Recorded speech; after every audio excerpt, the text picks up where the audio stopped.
Ticket বিচাৰি ৰাখি বহুতে কৈছে আমাক থিয় হৈ চাবলৈ হ'লেও যেনে তেনে টিকট এটা দিওঁ। যথেষ্ট দৰ্শক আহিছে, আমি তেখেতলোকক টিকেট দিব পৰা নাই।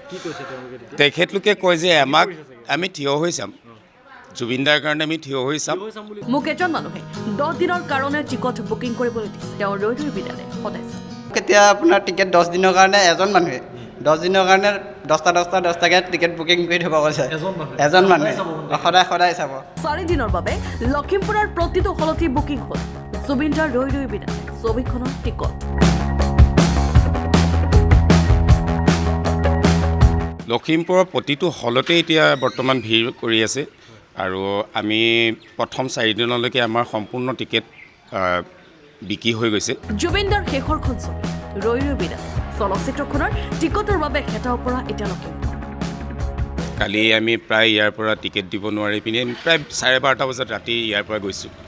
ইমানেই মানুহৰ লাইন হৈ আছে, টিকেট দিব পৰা নাই।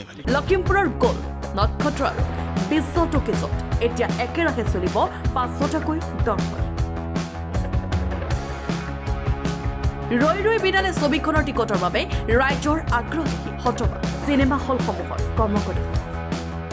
টিকেট মানে যেতিয়াই বুক মাই শ্ব'ত দেখিছে লগে লগে মানুহ আহিছে, লগালগ 3 দিনৰ কাৰণে অবিশ্বাসনীয়।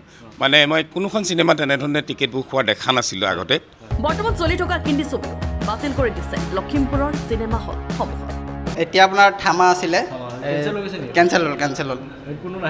নাই আপোনাৰ কাষ্টমাৰ নাই, কিন্তু প্ৰায় মানুহ মানে ৰৈ ৰৈ বিনালে কাৰণেহে আহি আছে, টিকেটৰ অপেক্ষা কৰি আছে। এই ছবিখনৰ পৰা পোৱা লাভৰ এটা অংশ লখিমপুৰৰ বিশ্ব টকিজে জুবিনদাৰ নামত আগবঢ়াব পত্নী গৰিমাক। মানে আমাৰ এই চিনেমাখনৰ পৰা যিটো লাভালাভ হ'ব, বিশ্ব টকিজ কৰ্তৃপক্ষই যিটো লাভালাভ পাব, তাৰ এটা অংশ আমি জুবিনদাৰ কাৰণে জুবিনদাৰ বৌৰ হাতত, গৰিমাগাৰ বৌৰ হাতত আমি অৰ্পণ কৰাৰ সিদ্ধান্ত এটা লৈছোঁ। Bureau report, Lakhimpur today.